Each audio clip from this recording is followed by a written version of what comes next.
Spirit of God, we surrender our hearts again. Move however you.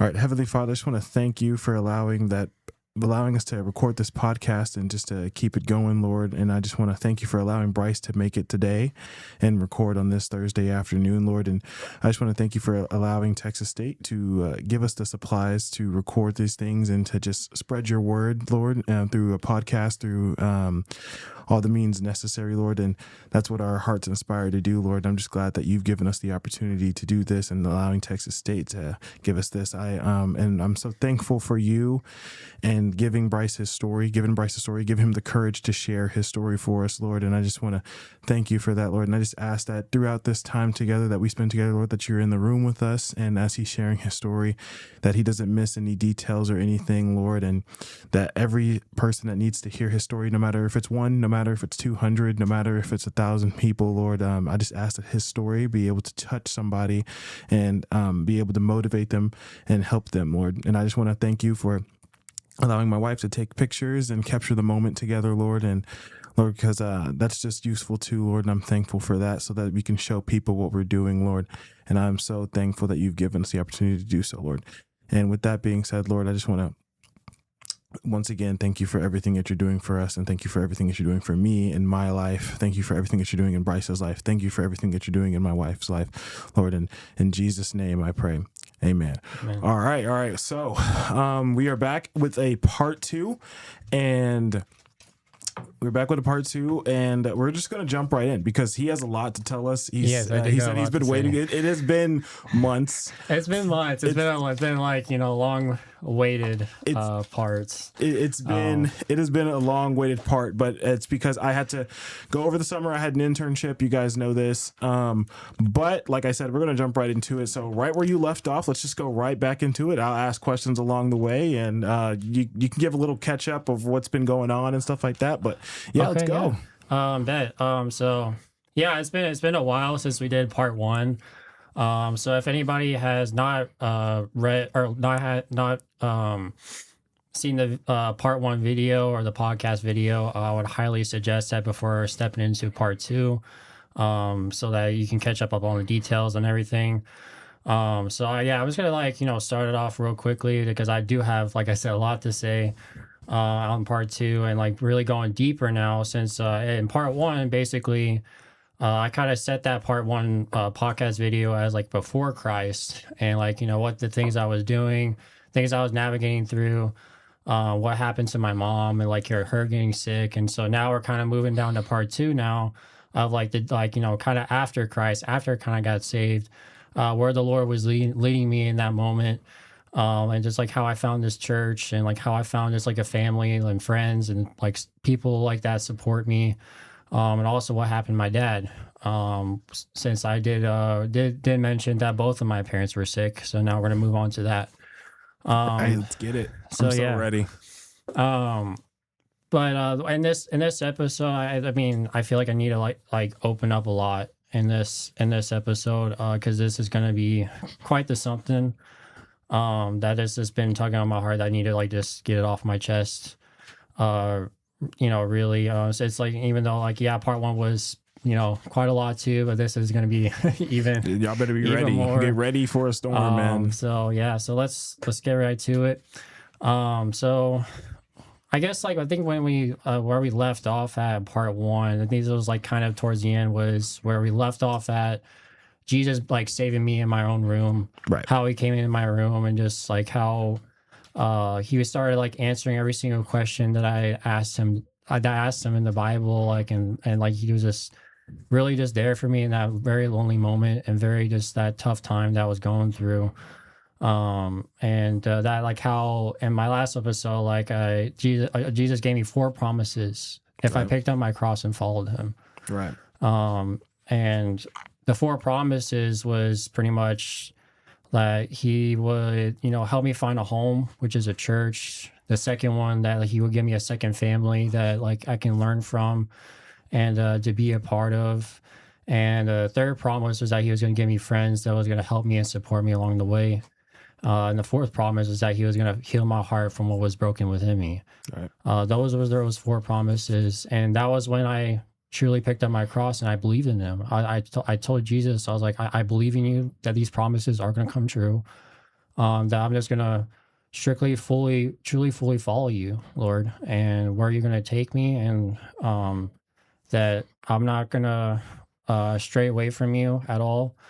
That pretty much like back in this time, like, I never got into partying, never got into drugs, never got into like, alcohol or anything of that nature. So I really thought to myself, I was like, you know what? Like, what if I decided to be different? What if I decided to be different from everybody else and actually truly fully follow him and not reside in these worldly things? Like, I got curious. Like, it was just basically out of curiosity. Right. And so, yeah, that was when I really thought to myself with that question. I was like, you know what, let's do it. Let's see, like, what the other side of this is. Like, what Jesus said is true, like that what life he wants us to live in. And so I decided to take that. I made that choice. I made that choice to really seek him and to start reading the Bible, started learning how to pray, like started to do everything what a Christian mainly does, really, Right. in a sense. But yeah, so pretty much like after me and my brother got saved, that was when that was like when me and my brother were trying to find a different church, because back in part one we were Catholic. So like we used to be Catholic, but then we left the Catholic church as soon as we got saved because we didn't really find anything in it, so that's we didn't really find Jesus in the Catholic church. We found Jesus in our own homes. Right. And so after Jesus pretty much saved me and my brother, we decided to look for a different church. And so that was when Jesus was like, we pretty much became like nomads searching for a home, and so that was like when Jesus was leading us to, which is south of Austin, which is kind of near Buda, Kyle area. So we used to live up in the northern parts of Austin. That's where we usually lived. And so then we got in contact with our very good friend of ours. Her name is Ellie. That's how we pretty much found our church, was through our good friend Ellie. So we known Ellie Tormazov for a very long time. So like, I mean, it was just like, we didn't really much like talk that much, really, I guess, Right. like during this time, but we did, we were like, we used to, I mean, it's a crazy story how we kind of just met, but I'm not really going through the details of it. But, I think my brother was the one who contacted Ellie, or like they somehow got like in touch or whatever, I guess, of like finding a church somewhere. And so Ellie was the one who invited us to this church called Legacy Church. Right. And so that's how we ended up there. And so we would drive like about an hour and a half just to go all the way down to the southern parts of Austin to go to this specific church. And that's what really felt like what the Lord was probably like telling us to go to, like where we need, like this is going to be like, our church that we're going to stay at. Right. And so, and it's crazy like how God works in godly friendships, how just like God uses Ellie to help us out finding your church, from all the things that we were going through. And so how God like worked within us, within this church, of like how we just found, so many amazing people, so many mentors that I met in that church, that really changed my life. That really, like, that was when I was really on fire with the Lord. Like, was like, I think every Christian, whenever they get saved, is like they have this certain season where it's like you're like super on fire with the Lord. For Just sure. Like you're just like really, really going after it. It's like an impossible just sitting there that's burning. I've definitely felt that before. It's amazing. And so Ellie like kind of just like was pretty much that important piece, and pretty much in my life, I'm sure in Braylee's life too, which is my brother's name. Right. And so, she invited us. And so we decided to head down there, decided to check it out. And so Legacy Church was a non-denomination church. So this is non-denomination is very different from Catholic. Different from Catholic. Yeah. And man, I remember when I just walked right in, and I was like, yeah, like it was very different vibe, very different atmosphere. And like the first thing that I saw was people throwing their hands up in worship. And I was so confused at this point. I was like, what are they doing? I'm like, this is weird. Like, what's going on here? Like, it's like, I don't know. Like, I started like second guessing myself. Like, Lord, like, am I supposed to be here? Like, I mean, like, these people are weird, man. Like, they're just doing some crazy stuff. They were doing some crazy stuff. People jumping up and down. Like, I'm like, what is going on here?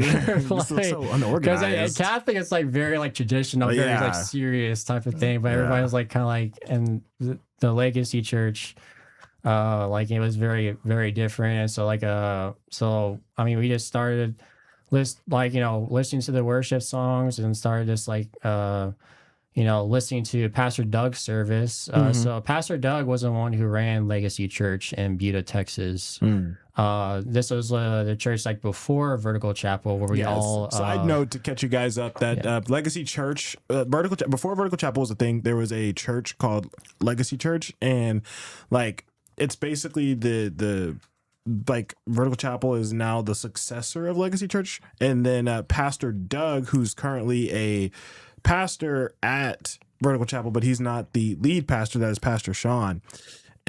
He was the lead pastor at Legacy, correct? Or Pastor Doug? Yeah, he was like the lead pastor. He was the lead pastor at Legacy, and now Pastor Sean is the lead pastor at Vertical. But Pastor Doug still is a pastor at Vertical Chapel. So just a side note to catch you guys up. Yeah. So it was like a very weird moment. Man, I started looking up in the ceiling. I'm like, are you sure this is the place? Like, I mean, this feels like a cult or some type of thing. Really. Hilarious. But I mean, like, then my brother, as I was like second guessing myself, my brother was like, I like it here. Let's start coming here now. Like, I was like, okay. So like, cause I was the only one who was driving at this time. My brother couldn't drive because he was way too young. Right. So I'm like, all right, I'm just gonna like, we'll just try this out. Like, and so I just took my brother like every single Sunday. We would drive like an hour 30 all the way down there just to go to church. And so then that's when I really opened up my eyes, and just like I met Pastor Doug, I met Pastor Abe, I met Paul and Courtney, I met the Cood family, and I met that's where I met Kendra too. Just like whenever I just like got to meet them, I was just like, man, like they're just so like happy just people. Loving people. They're so, like very like loving and welcoming people. Very, like, very true. That like really became like my second family in a way. Yeah. And so I remember the Cood family. I remember Jen and Jason. I remember Jen came up to me, like she immediately like is like, yes, I'll take them. Like pretty much just like, like I'll take them in. Like, and so like she immediately like without question invited us to her house. Right. They're such loving people. Yeah. So like that, and so that was I guess that was a pretty cool thing. I was like, okay, like, she seems like a very loving person, and like just like a very motherly person, even though she has no idea what we were going through. Because at this point I was super broken. Right. Even like coming into this church, I was super broken. I was like just going through a lot. Just my mind wasn't right, my heart wasn't right. Just like you're just at that moment I was at the starting season of becoming a Christian. So I was like in that new believer season as soon as I come to this church. You're on fire, but you're at that same thing of like, man, like I'm broken right now. He's finding you at the most broken moment, but you're like, God, I know. Like I'm testing you out, the fire I have for you. I want to know who you are because I can't get out of this brokenness myself. Yeah, definitely understand that. Yeah, and we just came to her place and just pretty much met her family. I pretty much met everybody, and that's when I became friends with them, and that was when the Lord spoke to me right then and there, being at home, and he told me Bryce, this is the second family I want you to be in. So this is that promise that one of the promises that God told me. He told me right then and there, this is your second family that I want you to be a part in. Learn from them, just watch what they are doing. And because I was in a dysfunctional, broken family. With this family, it's like they're very just have like a strong relationship with Jesus. Like they're like a very great family, and so I very muchly paid attention to them, especially when Jesus told me this. I was like, okay, like this is. I was like, okay, I There's trust something you, here. Lord. You know, I mean, I wasn't the one who picked this family. Jesus was the one who picked this family for me and Yeah. for my brother at this time. And so pretty much like just behind the scenes, I just started like learning from them. I just started watching them, like how they act, how they behave, like how just the way they carry themselves, the way they just like added Christ in their life, and like watch what they do. And so that's what I would do, and I just like started studying, because I never had like a very like loving type of family, like a very like strong family, especially like involved around Jesus. So like it was like a very just a wide opening thing. I was like, man, this is what a family's supposed to be like, like. Right. And so, but like I didn't really quite understand it like at that time. So I really tried to just really dig into it and like, okay, like, this person's doing that, this person's doing that, stuff like that. Like how, like, a lot of people started coming to their house, even though they weren't part of the family. But yeah, I would see people just coming in randomly and it's like, hey, like, and so like they would just be like really welcoming. And so it was like for the first time, like I felt like a lift off my shoulders. Um, just like I feel like it was like a very safe place. Like I felt like I can finally breathe a little bit. And so at that time though, like I wasn't very much like a social person. I was a very, very quiet person at that time. Because especially I was just like a very broken person, and I had a very like hard time having trust issues with people, with like basically everything. So I was just I mean, I was trying to uh, like talk to people, like socialize more.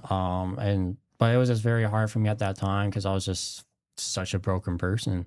What about your brother at the time? Like Um, what was his experience at the moment? Like when you were going through this and you were meeting the Crudes and stuff like that. I mean, like he was social, very muchly social more than I was to them. I mean, I can't really think of like what his experience is. I can't really read his mind as Right. much, but um, Just off of what you've seen and stuff like that, I mean, like, yeah, like he was like very on fire, like, and just very just like eager to learn, like just like within the spiritual world. And I'm sure he probably like felt something there, like the Lord probably was telling him like, hey, like this is where like I want you to be into as like for this season, Right. since like we just came from just a very dark place. Yeah.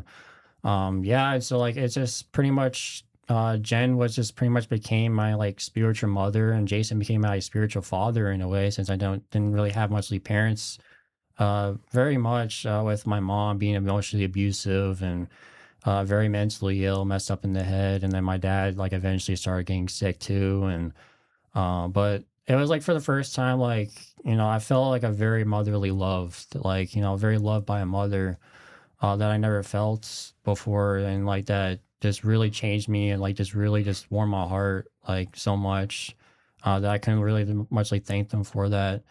And just like how much they helped me grow within my relationship with Jesus, and just like reading the Bible, and just like changing from who I am. And so they're just such a great, amazing family. I love every single one of them.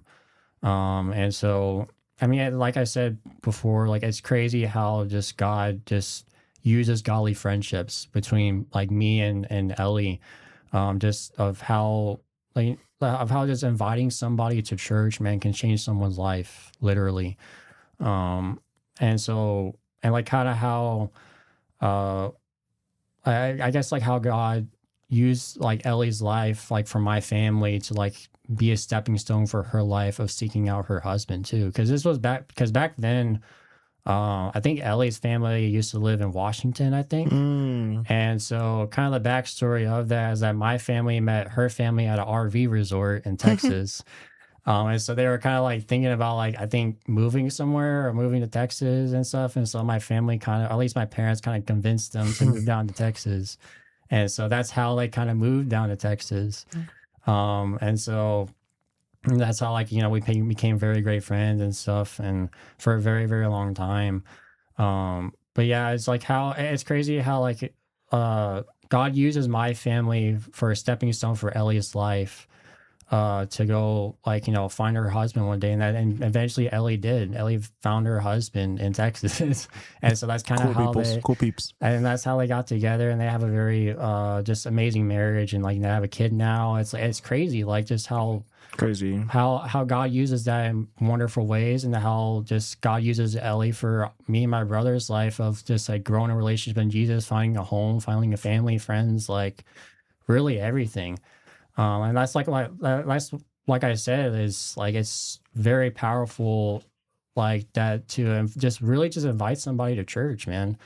And like you never know like how your life can change right at that moment, how many things Jesus can bless you right at that moment. And you're Mhm. like, holy cow, like this is amazing. Like this is something I never felt for like ever in my life. Like so I just wanted to add that part really.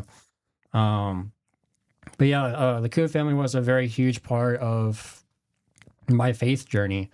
And also just like my mentors, like the mentors I met. And so very important within that is that like during your season in life, especially a new believer, like the Lord's not gonna like let you learn by yourself. You're gonna need mentors in your life, especially like starting off becoming a Christian, becoming a new believer, learning how to read, learning how to pray, like learning how to preach to people.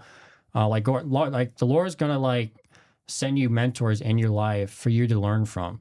And so that's exactly what the Lord did for me. Like he sent mentors in my life, which was Pastor Doug and pretty much Pastor Abram was pretty much my mentors for the most part.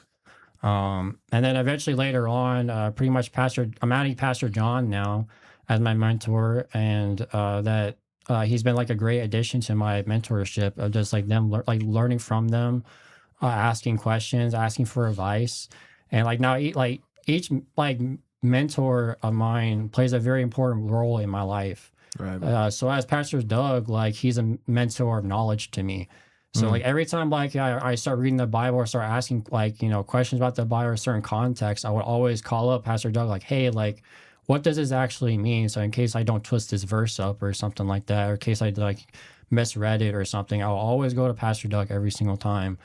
And like he would like I'll get advice from him like what he says, like what he thinks of part of the context of the Bible. And so that's what I'll use Pastor Doug for. And then for Pastor Abe, I would use him for his mentor, his wisdom. Every time I like want wisdom from Pastor Abe, I would go to him and ask for like wisdom, ask for advice, stuff like that. Um, and that I'll always go to that I can just help me make more wiser decisions, be more wiser in myself. Just like learning to make important decisions in my life whenever those things come up. And then I'll use Pastor John now as a mentor or challenge. So Mm. Pastor John, I would use him as as a mentor or challenge, like him challenging me, really just like challenge me to like push forward and like to keep motivating me to keep just like encouraging me to and like to just seek deep within the Lord, and like just asking very, very hard questions to me that like it's something I have to think of me to grow up like as a man and not just like a little boy, like what Pastor John would tell me, like it's like you're not a little boy anymore. You're a Mhm. man of God now. And so like he starts asking man of God questions, not like little boy like questions. But that would like really just like helped me learn a lot, and like really like change my mind a whole lot, and like just like learning how to, and Pastor Judge is like helping me learning how to carry myself, how to behave, how to just like talk to people, just like how I just carry my faith within myself. So that was a very, very important part of my life, was just like with mentors, man. Like mentors is such an important thing within the Christian world, For man. sure. And like that those three people really shaped me of who I am today. Like they helped me so much of what my identity is, just like what my purpose is, what my calling is in my life. And like that they just helped me so much within like their preaching, and like the way with their sermons and stuff like that. And I love Pastor Doug's sermons so much, man, because Mhm. he's just a very just joyful guy. And he always keeps it like, a little humor here and there with his sermons. And that's what I love about him, man. And that was like the first thing that kicked me off of like when I first saw Pastor Doug, man. I literally thought he was like the craziest person that I ever met in my entire life. Like Pastor literally, Doug is awesome. Pastor Doug, like as soon as I walked into his church, man, and he was just so joyful. I got so curious, like, why is this man so joyful, man? And like that's when like that really kicked me off, like of just like really seeking out the Lord, because I really like sought out for the Lord as like for his joy, man, like the joy that he brings to people within people's lives. And like that's what set that fire in me, was because of Pastor Doug's joy. Like it's like if God can bring that much joy to Pastor Doug's life, he can do that exact same thing for me. Right. And so that was like my motivation. And so that was when I really started firing for the Lord. And so yeah, like I just continued my faith journey, learning how to like read the Bible a whole lot, taking notes. I started journaling.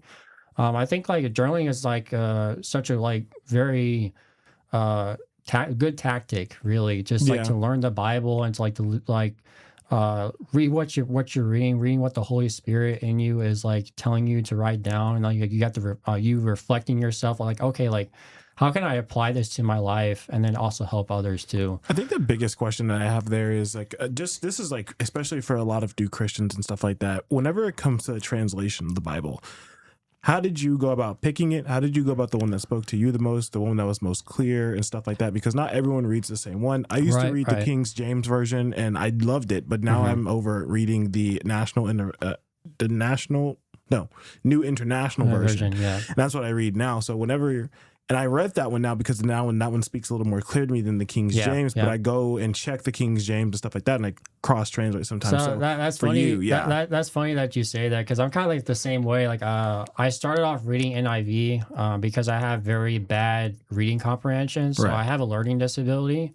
So I pretty much chose NIV because it helped me make more sense, a lot more sense to me, and like that's where I started off really. So I mainly read NIV most of the time, which I mean it's quite surprising how like a lot of people kind of like don't like NIV for some reason. Like a lot of people say like will prefer NLT or ESV.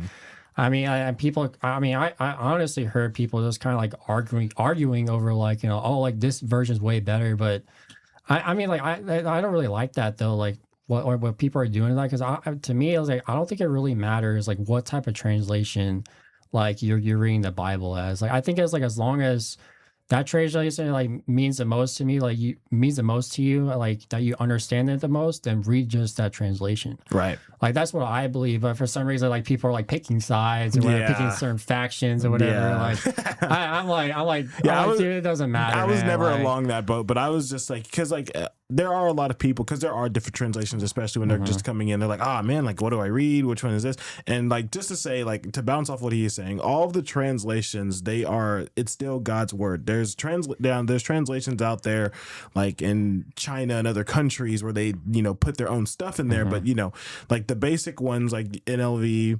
NIV, King James, all that stuff, it's the same word, it's just said in different ways, and sometimes it speaks different to different people. And when it comes to choosing one, what worked for me and what we've heard worked for him, what worked for me is it just came down to which one speaks the most to me and which one I understand and stuff like that. And the reason why I wanted to implement this is just because this is a fundamental thing to know whenever you're going into Christianity and really learning about who Jesus is and stuff, because if you don't understand what you're reading, you're not going to get the full translation and full understanding of who Jesus is, and that's a pillar of following Jesus. You have to know who he is. But and so I would also read New King James Version too myself. So I would go back and forth. Really, King James is pretty tough. I like listening to it because they have like the dramatic version. And it feels good. But I would sometimes read New King James Version here and there, but I would mainly stick to NIV. But I would just kind of go back and forth for myself.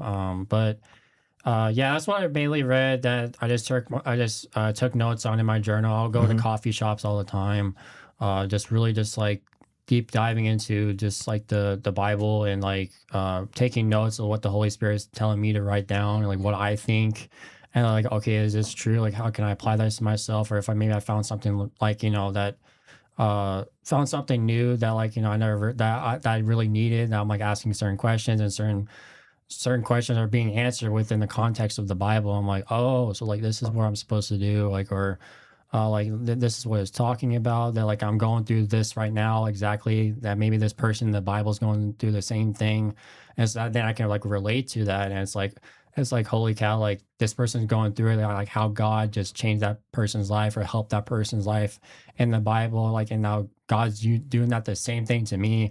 And it's like then it's like it kind of really just like blows your mind. It's like, whoa, that's crazy. Um, but there's a verse that that helps me a lot with like the reason why you should have mentors in your life. Right. That helps me so much within this verse is in Hebrews 13:7. It says, "Remember your leaders who spoke the word of God to you. Consider the outcome of their way of life and imitate their faith." So, yeah, like imitating their faith, basically. Like, yeah, you're meant like with your mentors, you're supposed to like. It says imitate their faith. And so that's exactly what I did. I would imitate their faith, but of course, like, I would spice things up a little bit and Yeah. create something into my own. But I would kind of like, use like God or Pastor Doug's knowledge, like Pastor Abram's wisdom mainly, and like Pastor John's challenging questions. I would just form that into my own thing. And that helped me like, where my faith is at, grow so much of my faith in who I am as a person. But yeah, that's like That's definitely huge. something that people should look like really just look into, especially a new believer, because God's definitely going to send mentors in your life, man. And that's the thing is like, just bouncing off of that is when you're a mentor, right? Then that's why it is so pinnacle to whenever you're a Christian is to live up to following Jesus and stuff like that, because there's people watching you. There's people that are in Bryce's position that are literally watching you and trying to learn from you. And if you're giving a bad example, you'll turn them away and all that good jazz. Exactly. And that's not what you want to do, So that's why it's really, really important to not be lukewarm and not say, hey, I'm a Christian, and do things that are not of Jesus, because there's so many people that are looking up to you. There's people that are searching for Jesus, and they hear you say, yeah, I'm a follower of Jesus. And then you go do something completely that's not of Jesus the next day. And people are watching that, and they're like, oh, so I don't want to be Christian because that's what that is. He says he's a Christian all the time, but he cusses at his wife. He cheats on his wife. He cheats on his girlfriend. He's having sex before marriage. Like he's saying he's all of this, all that good stuff. And there's people watching that, and especially the younger they are, the easier it is to imprint on them. And then they may turn away for a very long time and all that good jazz. So my call to all the listeners and stuff like that is, it is very, very important, because there's people, like I said, that are in Bryce's position, that I was in that position. It's super, super important to really be like imitate, people are going to try to imitate your faith. And that's why you need to be in the word, and you need to be following Jesus, because you're setting a path for the next generation. Yeah. And it's very important to read your word too, like to basically know like, okay, is this guy like actually like speaking the truth? Right. Because in the Bible it says like there's a wolf among the sheep, man. There's always going to be a certain pastor out there that's like saying the wrong type of things, and they're not like they're just not saying the right word. You're gonna be following blindly with this guy. Like, oh, this is my mentor, but in reality, he's a wolf. And so that's what I think about too. Like, so I would compare their sermons with the word and see what their truth is. And like that's when I was like, okay, like I trust Pastor Doug's with his sermons, or like what he says. I trust Pastor Abe's words too. And so that's why I decided to put my trust in them within their mentors, because I believe that they truly are like just a sign from God, like really just what they're saying. And so For sure. so like continuing on, so I was just super on fire with the Lord at Legacy Church, just like, but still broken at the same time, man. And so, because I was going through a lot of healing, just going through a lot of trust issues, and that's when Pastor Doug, and especially Pastor Abel, helped me so much, and just trying to help change me, and just like help bring me out of this like little like dark circle that I was in. And so they like just struggling to make friends too, because I was just so much in pain. A lot of that, I was just pushing people away. That I was like, I don't want people to experience like pain I'm going through right now, and I don't want people to see me this way, stuff like that. So it was a very struggle back then of me like having friends in my life, and so But like, I mean, the Lord, that was when the Lord, like, he knew that, and like he was just working with me, like he just and he knew it was gonna take some time, and so it did take a lot of time. So I was on fire with the Lord. I was going to conferences. We would go to conferences at Legacy Church, especially like within like the student youth Mm. conferences. And like, man, that was like when it really changed me so much, and just such a those conferences like just meant so much to me. Just very powerful. Um, and then I started learning in the Bible about certain gifts. Hmm. So like within certain gifts, man, like I feel like I believe that every person has a certain gift, whether it's like preaching or discernment or like speaking of tongues or like, um, what is it? Just figure out like what they're saying within their tongues. And I think that's a gift too, or Yeah. gift of encouragement. I mean, there's all types of gifts, man. And I truly believe that I had a gift of discernment. So I kind of want to add this in here. So I feel like I have like a gift of vision, like just like certain Mm. visions like that I keep on having, and certain dreams or certain like visions of prophecies and stuff like that. So I feel like I had a very gift of just discernment. Like I think very differently than most people. Mm. And so kind of like I feel like I had that for a very long time, and so I kind of want to like share that I feel like it all really muchly start like I there was like a one point in life where I started asking Jesus like where's the birth of joy, where does that come from? Like I really started like, getting deep into it. I was asking Jesus like where did the birth of joy come from, because I always was so curious about joyfulness, like just a gift of joy. And so like I felt, and that was like kind of when like Lord gave me this vision back like when I was 5 years old, when I had this one moment in my life, um, where like I want to like really share this. So I feel like I had like visions and prophecies ever since I was 5 years old. Mm. But I didn't really much like, realize it was a gift back then. Ever since I became went into like the church and stuff like that, and like started learning about certain gifts and reading all the Bible, and so I kind of finally realized like I feel like I had this gift. I feel like I had it ever since I was 5 years old. The reason why I'm saying this is because there was a moment in time when I was in kindergarten. I was 5 years old. We had a certain play, and in this play, it was like the birth of Jesus play. Hmm. And we were like little kids. Hmm. And so we were all dressed up and stuff, and we had certain lines. And so I was starring as Joseph, basically, Mary's husband. Right. And I remember I had a staff in my hand, and I was wearing shepherd clothing and stuff. And so I remember like I was walking up to the manger, and right then and there, like I like had this like I feel like I would like travel back in time, and like where I just like was really in that moment in the manger where like Mary was holding Jesus as a baby.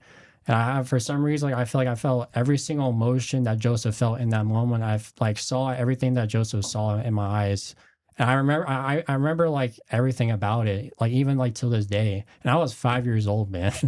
um, and so like that was like when I feel like I had a gift of vision.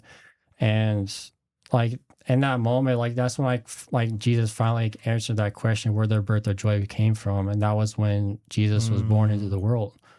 Um, and like that's what I was like, holy cow, this is where the birth of joy came from. Was happened in that manger when he was born. Mm. The day that he opened his eyes for the first time, that just brought brought hope into the world, like a Mm. sense of hope for everybody, a sense of hope for humanity.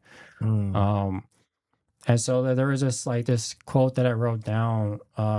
I think someone said this. It says, "When a woman is giving birth, she has sorrow because her hour has come.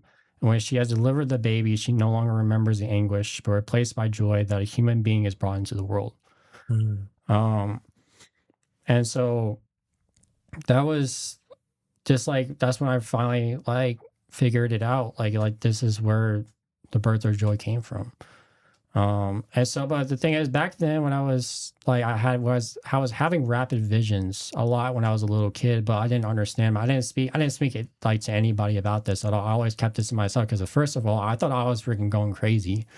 And so and second of all, I thought people were thinking I was a crazy person for even like saying that if I was going to say that stuff.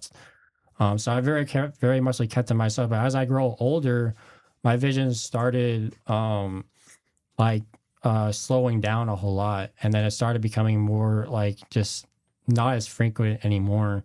And so that was when, whenever I gave my life to Christ, I was in church. I had a certain season in my life where I came to the Holy Spirit. We were kind of training like with my gift of what I have. Because back then I didn't have control over visions. I was very uncontrolled like person within these visions and stuff. But then that was because I didn't have a master. And so now that I have a master now, which is Jesus Christ now, and then him gifting me the Holy Spirit, I had a mentor within the spiritual realm that was teaching me how to control these visions and like just like using it in a godly way. Right. Like, and so yeah, I had a certain like arc season of that, of like learning what my visions are, like learning how to interpret them. And so like maybe like if there's a certain vision for somebody out there, I'll tell them like, hey, like I saw this like in this vision or whatever of you doing something or doing something for somebody else. And so like that's when like I started training within that, and like I got more controlled in it. And so now I'm using this gift now ever since I was 5 years old, and now using it for his glory, for God's glory, for his kingdom. And so yeah, so I do truly believe that every single person has a certain gift, that to have the Holy Spirit help you train within your gift to be able to glorify his kingdom, and to just like to help others and be a child life to others. But yeah, like a certain I just want to share that really.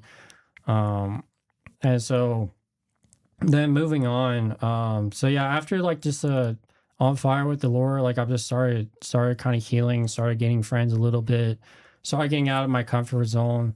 Because like I said, I was a very quiet person. I was just very kept to myself person.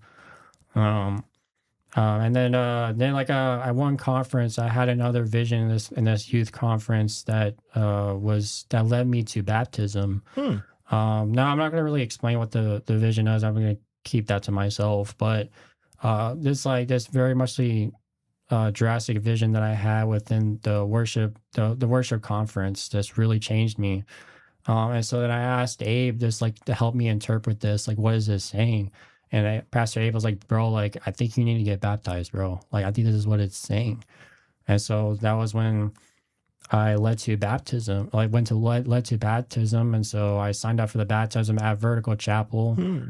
So this was when like I think like yeah, like kind of when Legacy merged into Vertical Chapel, not long after. And then that was when I finally just got baptized, and like that was when that completely like just wrecked me really. And that was when like I was just healed. Like my heart was so broken, but ever since I got baptized, I've been healed from my past. So that was another promise that God that God told me that's just what like I'll do this for you if you picked up my cross and follow me. And so God healed me. Then he gave me a second family, which is pretty much the Coon family and the Legacy family. And then whenever I got to Vertical Chapel, that's when I found all my friends, found all like the support that I need. Like there's that promise too. And then pretty much like that. Now the fourth promise is that like God gave me a home, and the home is my church. That's my home, because I pretty much lost my home. Like I mean like because of just my parents being sick, and it's a very dark place I do not want to ever go back to.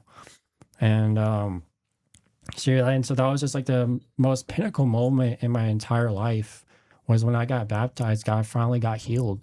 I was healed from everything, from all the pain, just the wreckage like in me and the spirit within me, and like just was just such a like high moment, man.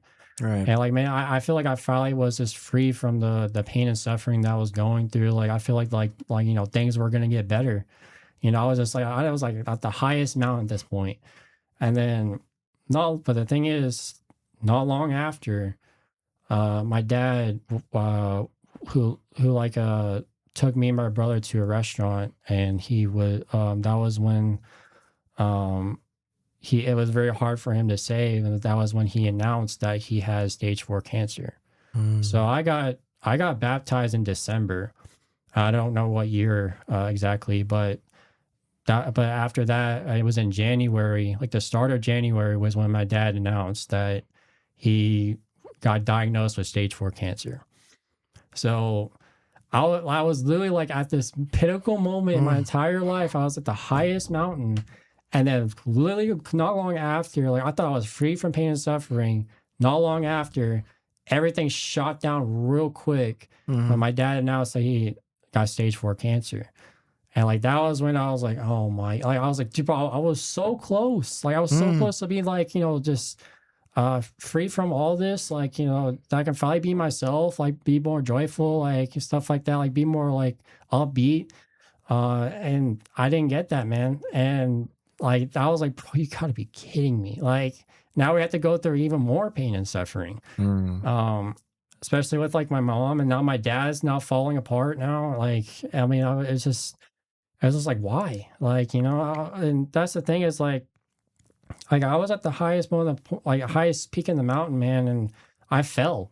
I fell all the way at the bottom, but the thing is that the Lord caught me, man. He caught me at the bottom, no matter like, and so like he was still, he was still there, man, and so and like I mean, I didn't really quite understand it. Like, why was this happening to me? Why, like I thought I was free from this. I thought I was free from like everything, and this happened. And so the thing is, I was very, very close to my dad. Like, my dad was a very awesome, amazing dad, great, Right.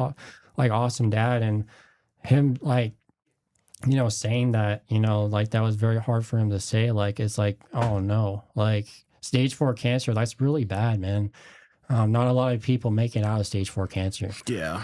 Um, and so like we just, I mean, we had to go through more pain and suffering, really, and just it was just really I mean, it really wrecked me, and like I was like, man, I mean, what am I gonna do with my dad if he dies, Mm-hmm. And so then I just like, man, I at this point, like I just started questioning God, everything, man. Like I really started doubting. I just like, I was just crying. I was just super upset. Like I was acting like a Job at this point. Like literally, like I Mm. started questioning God's existence. I started questioning my existence. I started questioning life existence. Like why me? Like why is this happening to me? Like why did like my mom have to go through that, and I have to go through that too? Go through like this pain and suffering from that, and now I'm even going through more pain and suffering. My dad having cancer, and like I was in a wreck. I was, like I said, I was a Job at this point. Like just like why? Like like I said, it's just questioning my existence, questioning God's existence. Like it's like, are you even here? Like or and stuff like that. Is like very, very doubtful person. I was very, very doubtful of all this, um and like even though I was doing everything right, I chose the righteous act of not doing partying or alcohol or drugs, and all this was happening to me.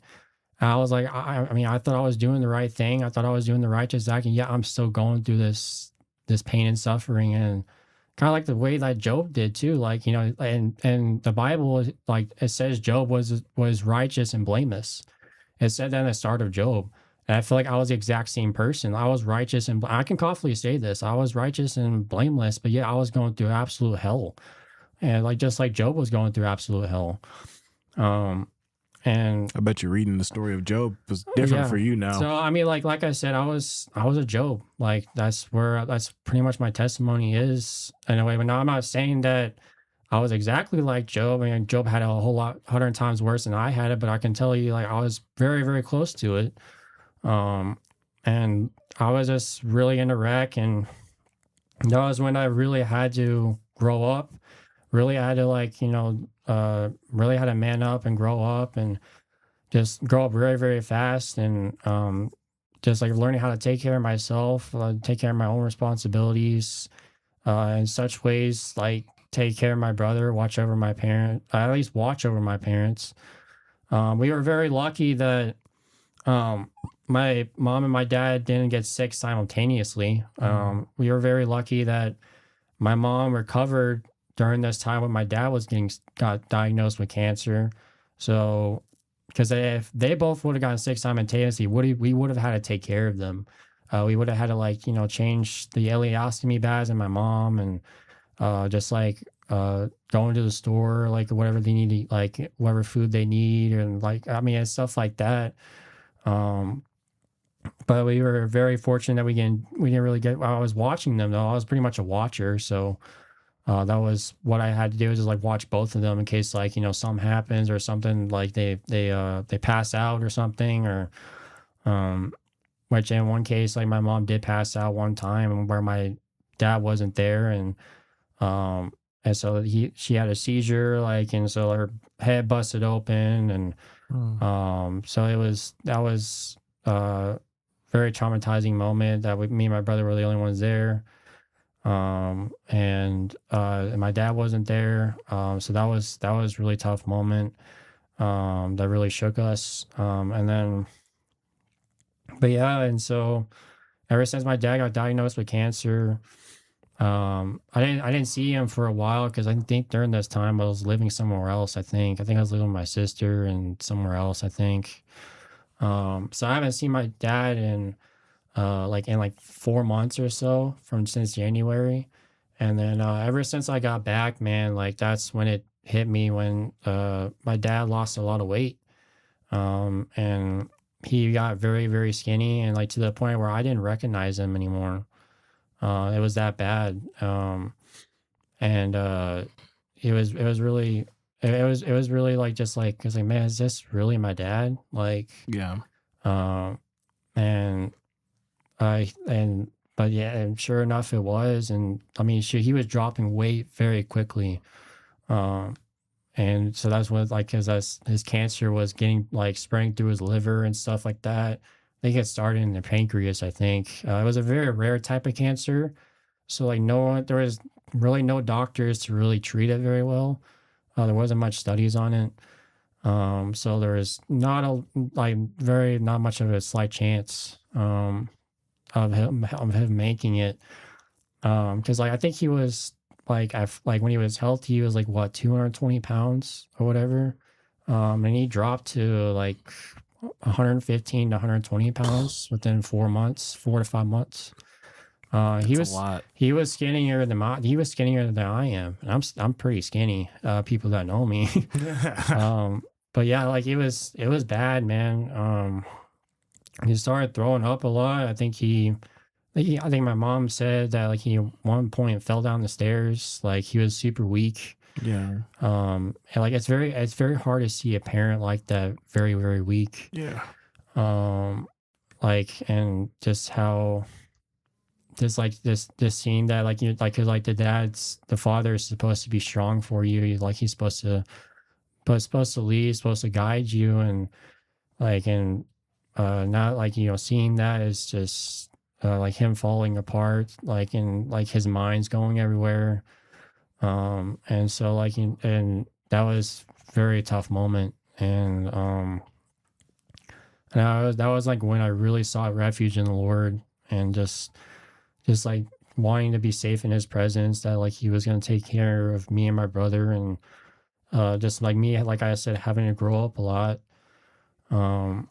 And so it was very rough, man. Yeah.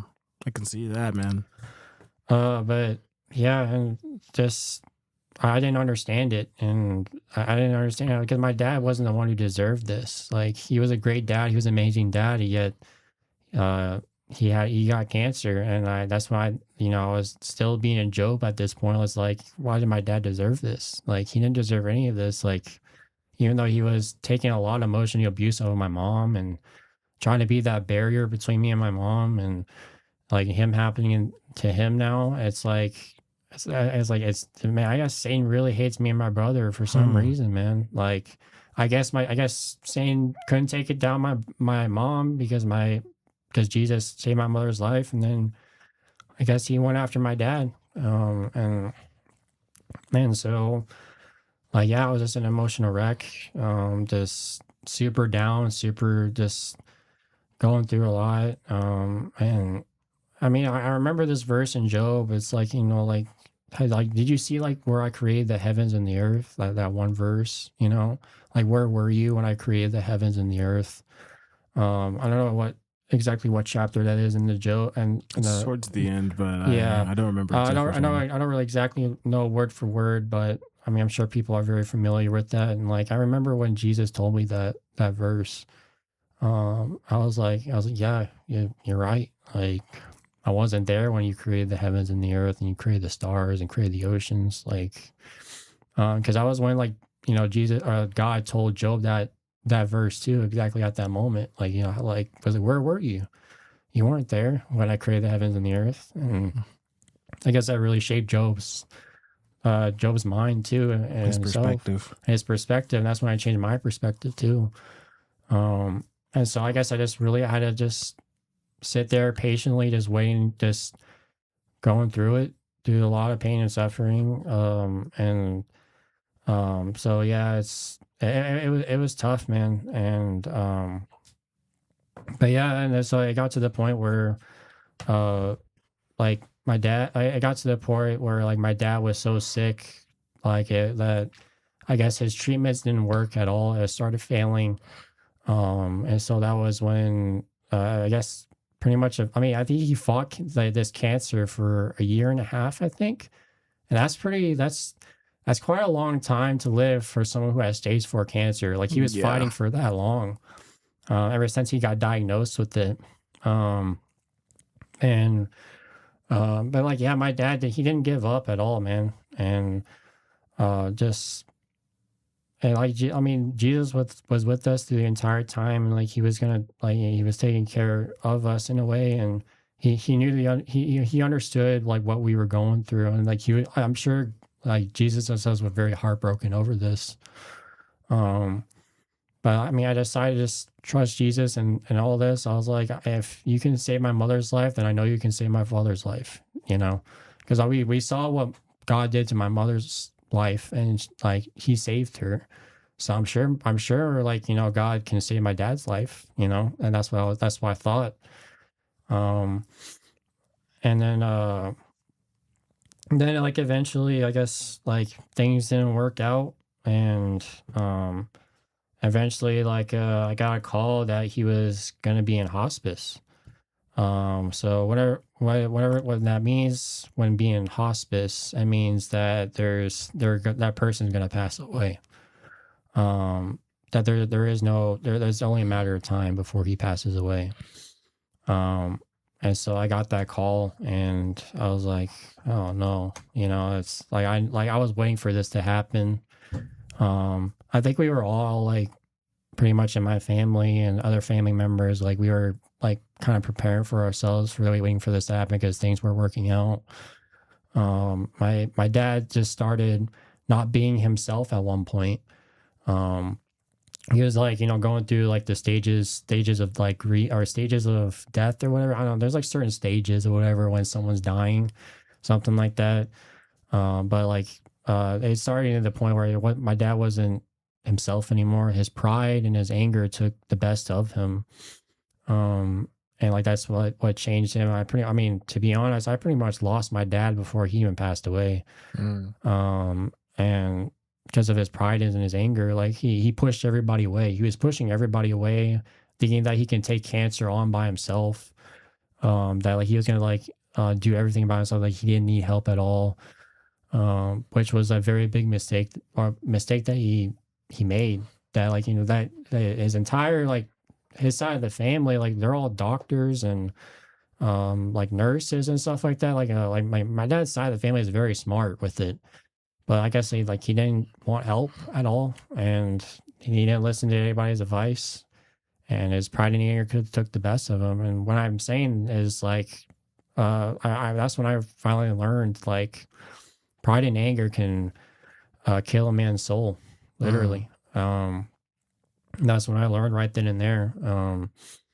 And so, uh, but yeah, so I was just going through a lot, and but I think there was this, there was just one verse that just remind me of this is in Psalms 42. He said, "He lifted me out of the slimy pit, out of the mud and mire. He set my feet on a rock and gave me a firm place to stand." So I was just going through the mud and the mire at this point. Um, like what am I gonna like asking myself, what am I gonna do without parents? Like, what am I gonna do life without parents? Like stuff like that. Like am I gonna have to do this all by myself? Like Mm. do everything alone. Um, but yeah, so I was just starting asking just prayers from everybody and this really down moment and so that was, and so I remember during that hospice time um that like he was going really doing really bad and I remember like Jesus warned us. Like I feel like he warned me and my brother beforehand that like he was gonna take my dad away. But it was but like that was that point when Jesus like he loved us so much, like he knew we loved our dad so much that like he gave us a chance to say our last goodbyes to him. Um and like that and that's why Jesus was just so loving and like he was there for me at these very lowly moments. That he understood what was happening and just going through a lot of suffering and pain. And he probably understood why I was acting like a Job, even though, you're probably not should not being like a Job, you know? Yeah. But like I said, I'm openly admitting into that. And yeah, I felt like the Holy Spirit was really strong, like telling me this, like, it's like, you better go see your dad, like right now. Um, and so, yeah, so we went.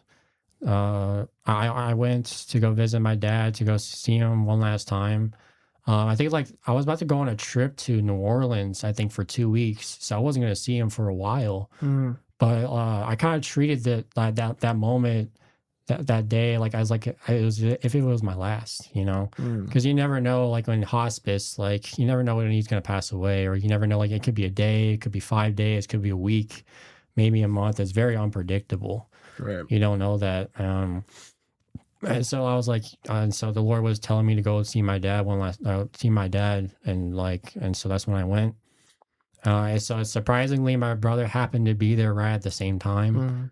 And the thing is that me and my brother, we didn't coordinate like at all with this. Mhm. We didn't coordinate a meeting up with my dad at the same time. But like, I think if it was the Lord's, I think it was Jesus that was doing that. Like he was telling me and my brother the same thing, go see your dad, because like he knew what was about to happen, and that he truly just deeply loved us and cared for us, um and so like and you knew we loved our dad, so that was when I kind of acted like this was my last time seeing him, and so I got to send my words to him. I said my words to him, and like I said everything I wanted to say to him, and so he said everything he wanted to say to him. And like so and so it was a very very emotional moment at that point. I mean, at this point, like my dad's arms were bleeding out of his skin because I think he was gaining anemia or something. I don't know, it was something like that. Um, and so like his cheeks were folded in. I mean, like the way I describe what my dad looked like, he looked like a Holocaust survivor. That's how bad it was. Mm. Um, and like I said, he used to be 220 pounds, and like he just looks like a Holocaust survivor just at 1 minute. And so, um, but then I remember telling him like one of my few words. I said like, "You ready to meet Jesus?" Was when I told my dad. And I remember he had the brightest smile on his face, and like he gave me two big thumbs up, and like that was pretty much it. Even though like like I know that was the brightest smile I ever seen in him.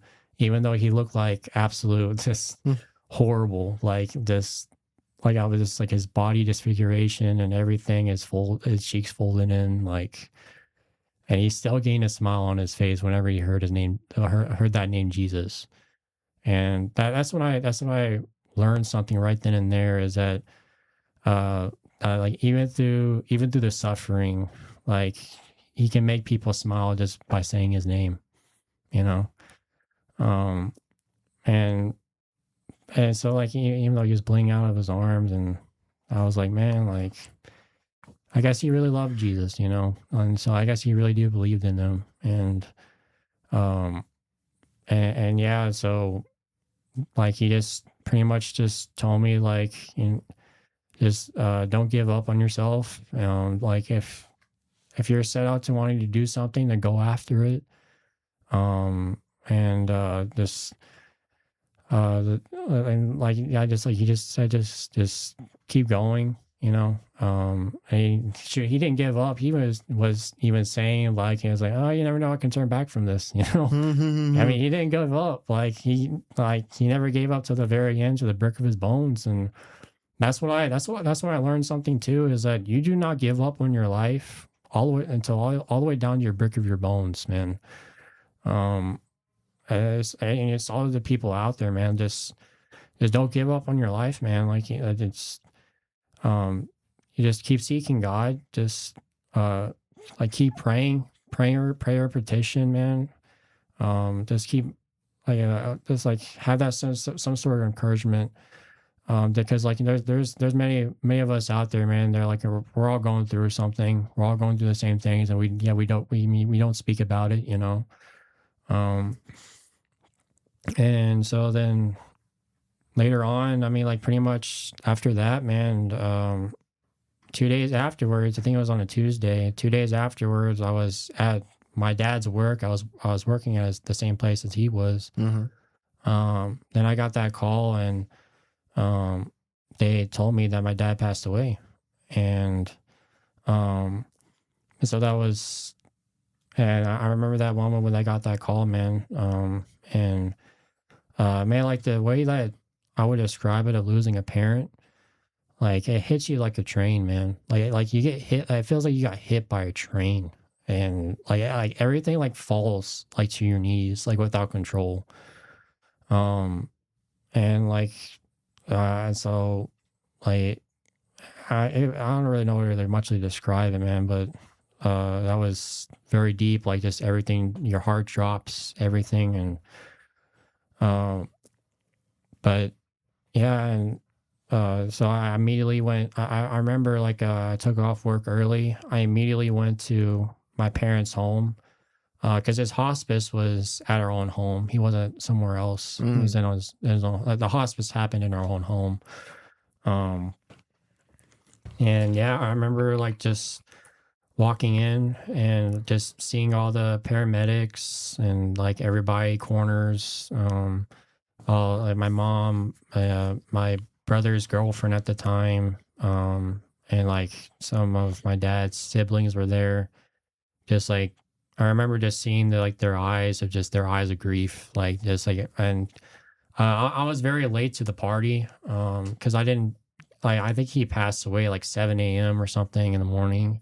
I didn't get the call till I didn't get the message till like 12 in the afternoon. I see. So I was very, very late to the party.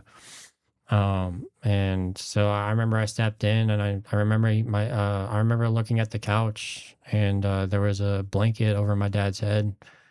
And so I knew this I knew this was it, like, that's it. And um it was quite something to see, man. Losing an amazing father, just a super helpful dad, and just seeing him pass away like that. Um, yeah, it was hard, and hard to see. And so, I mean, shoot, like I remember, like me and my brother, everybody kind of cleared the room for me and my brother, just to look at our dad, like, well, with the blanket over his head. And we started exchanging words of how Jesus was there. How, like, Jesus was telling us the same thing. He was giving us a warning that, like, he was going to take our dad away. That, like, that Jesus wasn't the one who was sent for us to go see our dad one last time, even though we had no idea when if he was going to pass away or not. But that's just the presence of God. Like that was me and my brother. Like we realized something, that the presence of God was with us. Like he was there for us, and I felt like he was right there in that room too. Like when everybody cleared the room, and like that was when I felt like, Jesus right then and there, like he took us in, and like that was when like he became a father to us. And so there is this verse that reminds me. It says Psalms 68:5. He's a father to the fatherless, a defender of widows, and God is God in his holy dwelling. So that was, like I said in that verse, like he is a father to the fatherless, and we lost our father, and that was when Jesus right then and there became our father. And that's when we just like, truly wanted to be with him, just like want to be in his safety and in his arms. Even though me and my brother we were very just emotional and going through grief at this point. And so yeah, like and so pretty much that's just we became his sons, man. We became his disciples. Like he just led us through everything. And just like this, how much like he helped us grow in our faith and our relationship, like the many blessings that he gave us. He gave us, so many friends that I can't even count. Gave us a second family, which was pretty much practically the legacy family that I can just so much be thankful for, that they were there for me even though they had no idea what was going on. Right. And like I'm just so glad just how much he blessed me with. And yeah, and so and that I mean, pretty much at that point, that was just when I practically became an orphan in a way. Because I mean, I lost my dad, and my mom was going through mental illness, and like she wasn't right in the head. I mean, I had to stay away from her. I had to. I had no other choice, because she was just only bringing me down, and that's why I sought refuge in Jesus, and that to take me away from that pain and suffering that my mom was causing a lot, and that was not making me, just like really affecting my mental health and stuff, and but that was pretty much like when like God adopted us. He adopted me, and he bought me at a price.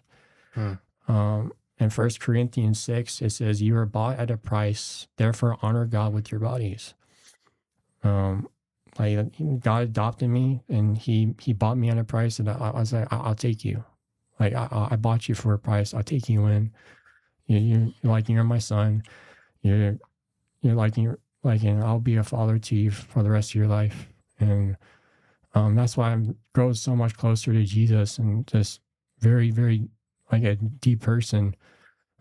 Just why I chose this life, like why I chose to be with Jesus, why I chose to not reside in the worldly desires, why I chose to be in purity, why I chose, to maybe want to wait till marriage and find somebody that like God has for me, and to be trusting him in that.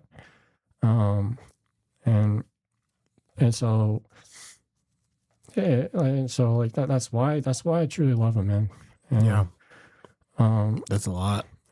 but yeah, and so, but yeah, there was a point in time where, Jesus told me that he came in, and he said, this was when I asked him this question, which is a very important question. I said, Jesus, like, why did you save my mother's life, but you took my dad away? Why? But I wasn't very mad or very hostile about it. I was just very curious. Why did you save my mother's life, but yeah, you took my dad away? Who was despite the fact that my mom was a emotionally abusive person, just a very disrespectful person, and did a lot of bad things to us. And And with my dad, he was the most amazing dad I could ever ask for. He was there for me. He he cooked for us, he fed for us, took us to school, took us to baseball games. Like, why? Like, it doesn't make sense to me. And I remember he said to me, he said, Bryce, the reason why I saved your mother's life is because if I didn't save her, you would never seen your mother in heaven. Mm. And that's what he told me. And that's what Jesus, that's why I given her a second chance. I given her a second chance because I don't want to see her I don't want to see her in hell. I want her to stay with me. And I remember as for your dad, Bryce, the reason why I took your dad away is because he fulfilled his purpose. He did everything that he could for you and your brother. He did everything that I asked him to do. And Jesus, I saw his pain in his eyes. I heard him crying out to me he wanted to go home. And so Jesus said, and that's why I took him home. Mm. And so that's when I understood at that point why he took my dad away and he saved my brother's life. That's deep. And so and he told me, and another reason why, Bryce, I took your dad away is because I want you to be with me. I want 100% every single bit of you. And that that I don't want anything stopping you from your calling, from your purpose. I want you to be with me every single step of the way. And I don't want you to be somewhere else. And that's when he told me, I promise you, Bryce, I will not let you suffer the way that you suffered. And he gave me that promise. And there's this verse in Romans 8:18. I said, I consider that our present sufferings are not worth comparing with that glory that will be revealed to us. And so it reminds me of that verse. Right. And so he was this, and I mean, in such ways, I guess there was some sort of joyness in that, that through it all, through the pain and suffering, man, me and Jesus, we found joy within that, man. I just really felt in that moment that everything was in ashes and everything was on fire. And I remember I just felt like I was just covered in mud, man. Just covered him completely in mud, and Jesus sat next to me. He was in mud, completely in mud too. We were both in it. And that's why when Jesus told me that verse, it was nothing can compare the joy that I have for you, despite of your sufferings.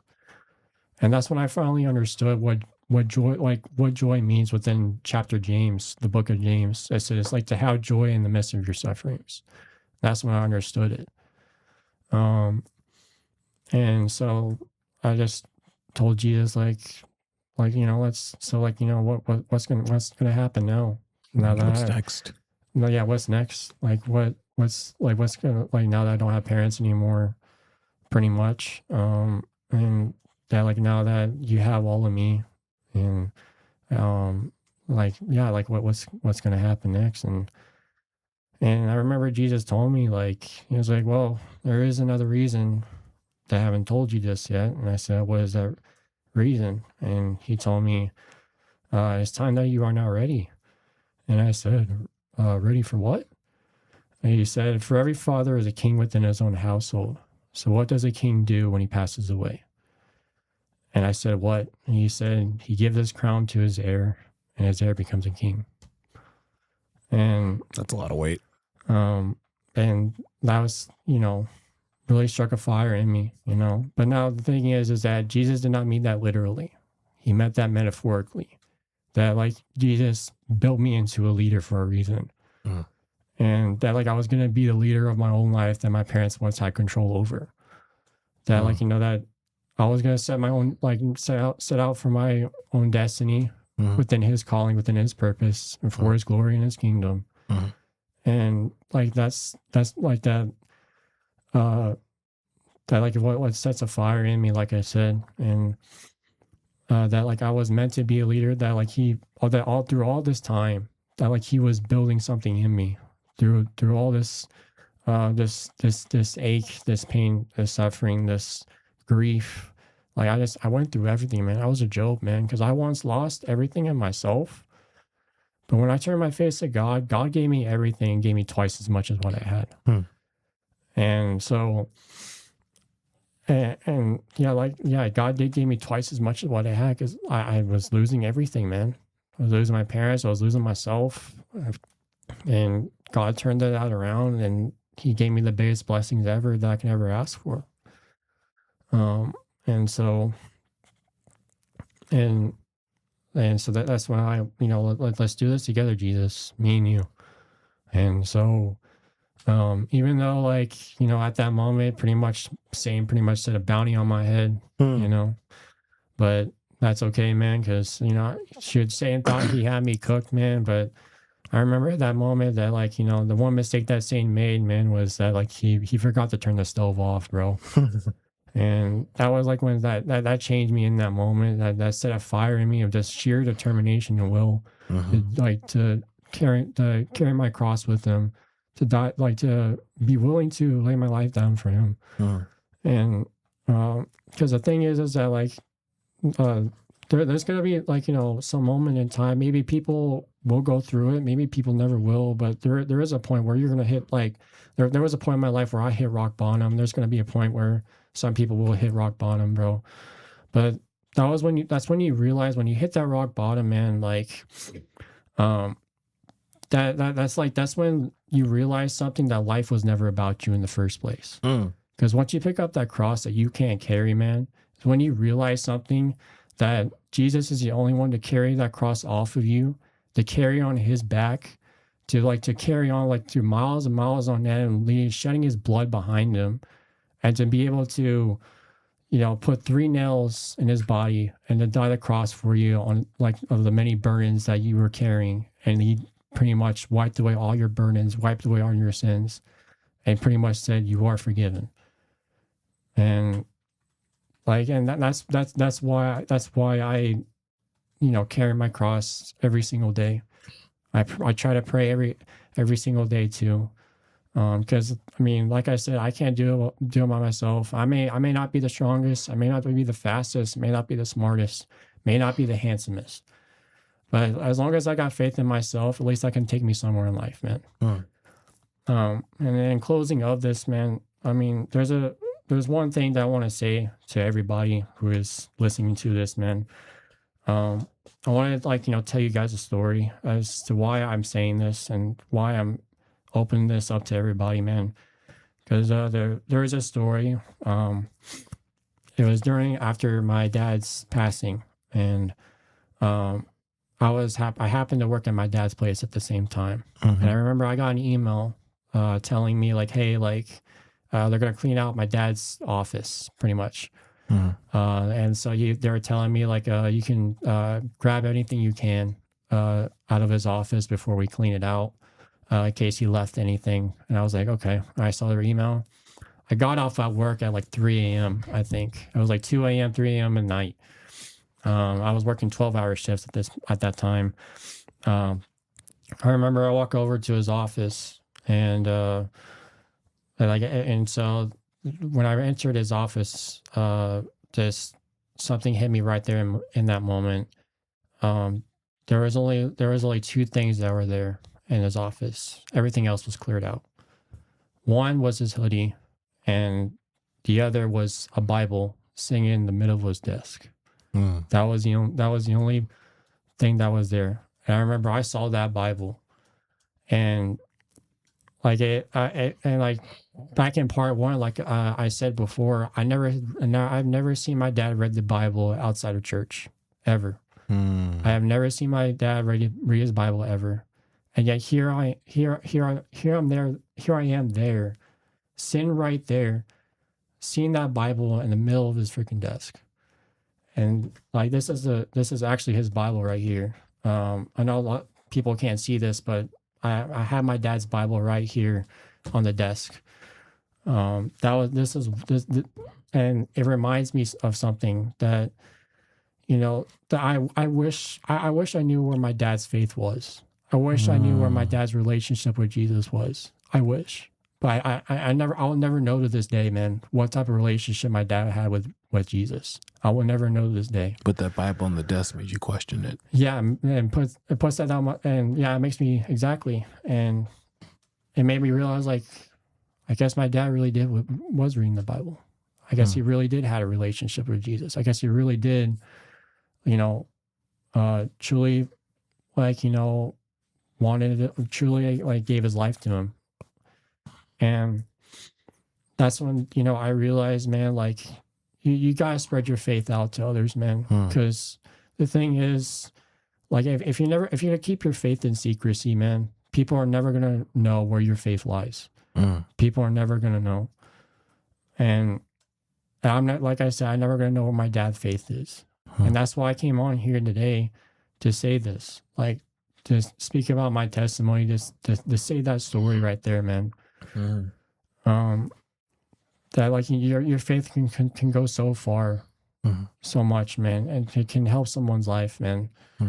Like, no matter how deep it is, or no matter how big of a testimony is, or no matter how little of a testimony is, man, it can change somebody, it can impact somebody, and, like, it can maybe get some people curious, man.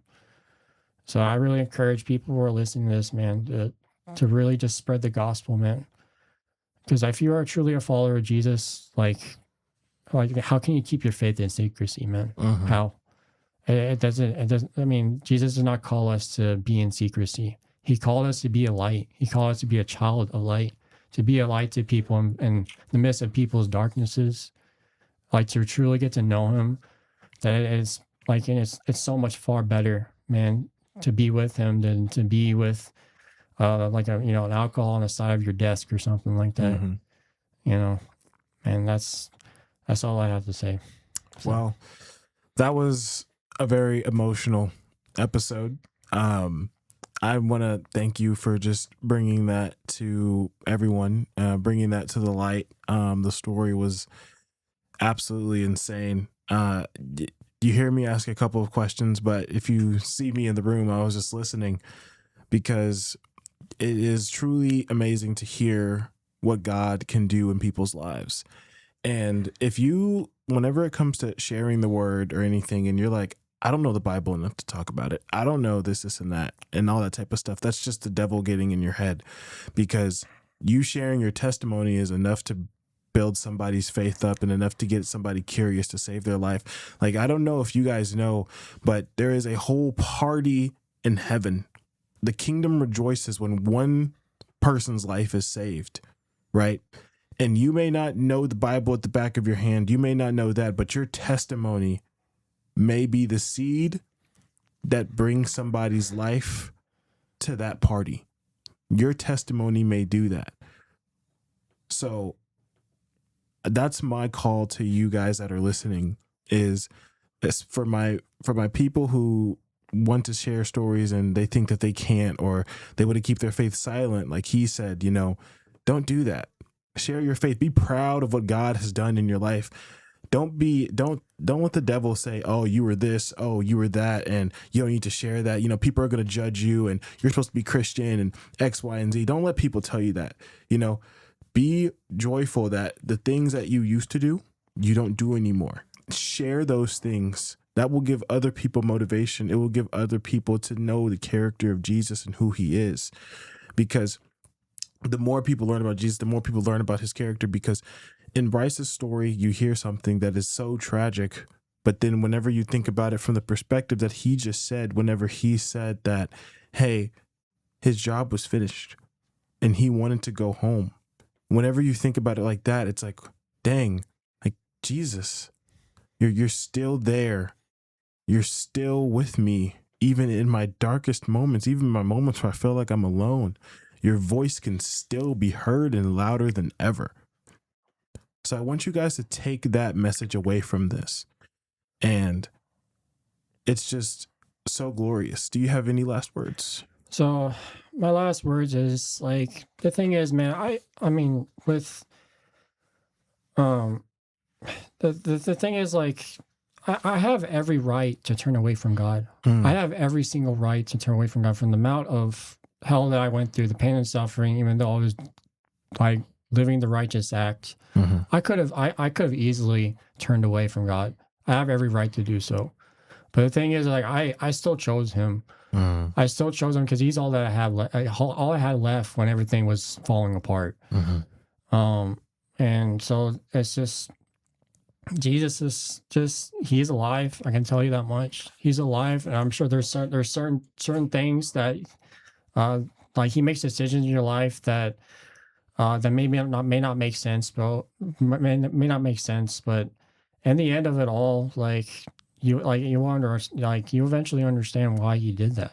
And and so there's verse in Romans 14:7 that reminds me just of so much that that you're never alone. You're not lonely. You're not, we're all going through this. We're all on the same side, guys. Right. At the same time, we're all on the same side. And like that, we should not compare ourselves at all. We're all here to encourage each other, to lift each other up, to carry each other to the glory of heaven.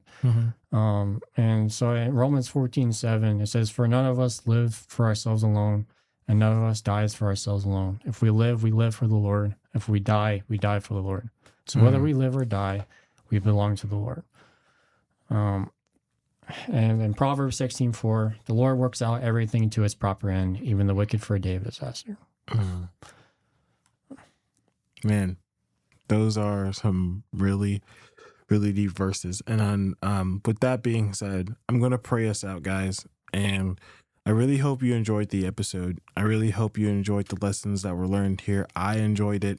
It was definitely a lot for me to learn here. There was definitely a lot that I took in here. I hope you guys did too. But I'm going to pray us out. Lord, I just want to thank you for allowing Bryce to come on to the AWG podcast, Lord. I just want to thank you for allowing him to be so vulnerable, to share all the things that he shared, Lord. And once again, Lord, I just want to ask that the people that need to hear it, this gets heard to them, Lord. Lord, I believe that all the things that he said, Lord, he felt like he needed to say. He felt like you were calling him to say those things, Lord. And I just ask that whenever we post this or whenever we do things with this, Lord, I just ask that I'm not asking for it to blow up and be huge, Lord. I'm just asking that you send it to reach the person or the people that it's supposed to reach, the people that need to hear the story, Lord. And I'm just so thankful what you're doing in Bryce's life. I'm thankful for what you're doing in my life. I'm thankful for what you're doing in my wife's life. I'm thankful, Lord, that you have allowed us to have this podcast and to steward it correctly, Lord. And I'm just thankful that for all of these things, Lord. And I just want to pray for the people that do hear this. I want to pray for the people that are going through something similar. I want to pray for people that are going through the hard times. I want to pray for people that are at the valley. I want to pray for people that are at the mountain, Lord. And I just want them to remember who you are and that you're always there with them, Lord. In Jesus' name, I pray. Amen. 'Cause I trust in you. You was there. I know.